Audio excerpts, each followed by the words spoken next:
Fala galera, beleza? Meu nome é Rafael Silva. A aula de hoje vai ser sobre sinalização no local do acidente. Como você deve sinalizar o local do acidente. Isso vai ser importante para você que dirige, para você que dá aula e para você que vai fazer a prova do Detran também. Beleza? Vamos entender então. Eu montei uma aula show de bola para vocês com animação, para ficar fácil de vocês conseguirem entender, tá bom? Vamos lá então. Você se deparou com um acidente de trânsito, você passa pelo local e para depois do acidente. Você não deve fazer isso. Por quê? Primeiro você tem que garantir a segurança do socorrista, que seria a sua segurança, você que vai socorrer a pessoa, né? Se for o primeiro a chegar no local do acidente. A segurança da vítima e a segurança do local. Então, para você conseguir garantir a sua segurança e a segurança da vítima, você tem que garantir a segurança do local. De que forma? Sinalizando o local. Então, você para depois do acidente, você não consegue sinalizar, e ainda você desesperadamente vai lá verificar a situação da vítima. Lá você correndo lá, tá vendo? E o que acontece nesse momento? Um segundo acidente acaba acontecendo.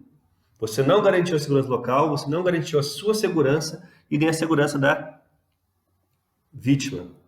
Então, não pare depois do acidente, tá? De uma maneira geral. Você tem que analisar caso e caso, mas de uma maneira geral, nunca pare depois do acidente, porque você não vai conseguir sinalizar. A outra situação aqui, você está vindo, você se deparou com o acidente, você parou ao lado do acidente, obstruindo a via. Isso pode causar um segundo acidente, pode causar ali um congestionamento.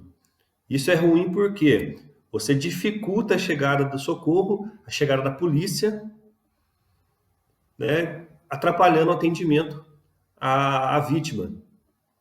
Então, você tem que parar antes do acidente e na mesma faixa onde aconteceu o acidente. Porque se você para obstruir na via, você dificulta a chegada do socorro especializado. Tá bom? Então, o que seria o certo, então? Você se deparou com o acidente, você para antes do acidente, você aperta um botão e liga o pisca-alerta, vai no porta-mala e pega o triângulo e coloca o triângulo. O triângulo não pode ser em cima do carro, próximo do carro. O triângulo tem que ser a pelo menos 30 metros. Uma via local hoje, a velocidade máxima é de 30 metros, é de 30 km por hora. Então, 30 metros seria o suficiente para a pessoa poder parar. Mas, uma pessoa que está vindo a 80 km por hora, se você prestar atenção aqui, né, na placa de regulamentação que o Rafael colocou ali, uma pessoa que está andando a 80 km por hora, ela não consegue parar a 30 metros apenas. Ela precisa ali de pelo menos... se ela está andando a 80 km por hora, precisa de pelo menos 80 metros para parar. Então, dessa forma aqui, colocando o triângulo muito próximo do veículo, não vai evitar um segundo acidente. Porque a pessoa pode até ver o triângulo, pode até... a reação dela é tirar o pedaçador e pisar no freio, pode até frear, mas ela não consegue evitar a colisão. Então, para que ela consiga ver o perigo, tirar o pedaçador, pisar no freio e parar ou desviar a tempo de não causar um segundo acidente, qual tem que ser a distância do triângulo? 80 metros. Você vai puxar uma trena? Não. Você vai contar ali 80 passos longos andando ou correndo pela lateral da via, para não ser atropelado também, tá bom? Dessa forma, o carro consegue ver o perigo, consegue desviar, e o bom de tudo isso é que você, sinalizando na mesma faixa antes do acidente, você evita o segundo acidente e mantém o trânsito fluindo, beleza? Estou explicando com animação para vocês, para ficar fácil de você entender, tá bom? Para aluno de primeira habilitação, isso aqui é importantíssimo. Para instrutor de autoescola, uma explicação dessa é importantíssima, para que o aluno consiga acertar as perguntas na prova do Detran, porque aqui no Detran do Estado de São Paulo tem aproximadamente 60 perguntas de primeiros socorros no banco de dados. E dessas 60, vai ser sorteado aproximadamente 2 para o aluno responder. E se você explicar dessa forma para ele, ele vai conseguir acertar as 2 questões. Porque das 60 perguntas que tem no banco de dados do Detran sobre primeiros socorros, metade dela, 30 delas, são sobre sinalização local do acidente. Então, porque é primeiros socorros para leigo. Então, o leigo hoje, né, a pessoa que dirige, ela não precisa ser auxiliar de enfermagem, técnico de enfermagem, dentista, fisioterapeuta, médico, né, bombeiro, trabalhar no SAMU, nada disso. A pessoa para dirigir, ela não tem que ter conhecimento de primeiros socorros, ela tem que ter noções de primeiros socorros, porque ela é leiga, muitas vezes nem sangue ela pode ver, tá bom?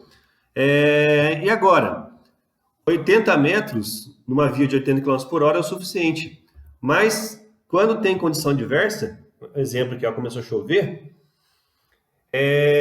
fica difícil, né? Fica difícil a pessoa conseguir parar, porque a chuva diminui a visibilidade, a chuva reduz a aderência do pneu com o pavimento. Então, só quando tem condição adversa, chuva, neblina, cerração, vento, fumaça, dirigir à noite, né? Quando tem condição adversa, a distância da sinalização do local do acidente, ela tem que ser o dobro da velocidade da via. Então, se essa via é 80 km por hora, a distância para a sinalização do local do acidente tem que ser pelo menos o dobro, 160 metros, 160 passos longos, tá bom? Então, quando não tem condição adversa, a distância é a distância da velocidade da via. Quando tem condição adversa, como chuva, você vai pegar a velocidade da via, que é 80, e vai multiplicar por 2. 160 metros será a distância para você sinalizar o local. Dessa forma, você consegue garantir a segurança do local, da vítima e do socorrista, tá bom? Evitando um segundo acidente. Se você for o primeiro a chegar ao local do acidente, você tem que parar e prestar socorro a essa pessoa, sinalizando o local, verificando a situação da vítima e pedindo atendimento, né? O 93 bombeiro, o 92 SAMU, o 90 Polícia Militar, o 91 Polícia Rodoviária Federal e por aí vai. Então, você fazendo isso daí, você consegue ajudar o próximo. Agora, se tiver um monte de curioso no local, não pare, pessoal, não seja mais curioso, vai embora, beleza? Espero que vocês tenham entendido, espero que vocês tenham gostado dessa aula, tá? Eu coloquei uma tabelinha para vocês aqui, ó.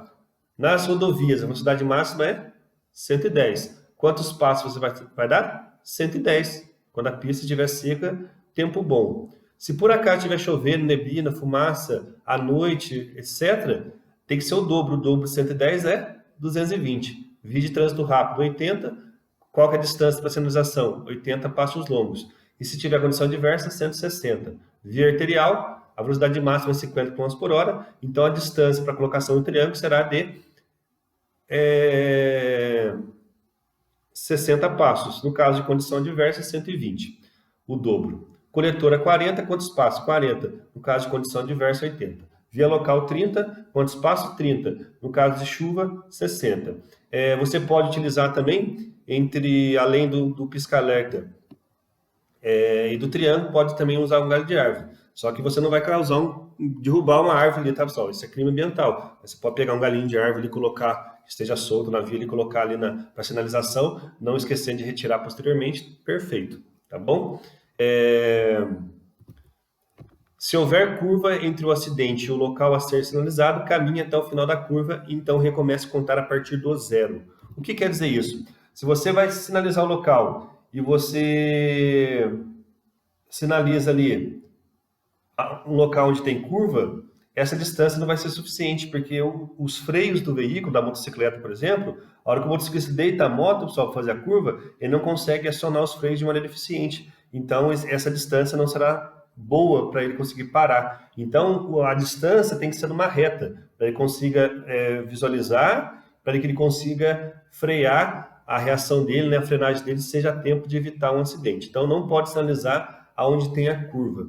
Né? Se você viu uma curva lá na frente, caminhe até a curva e comece a contar a partir da curva, tá bom?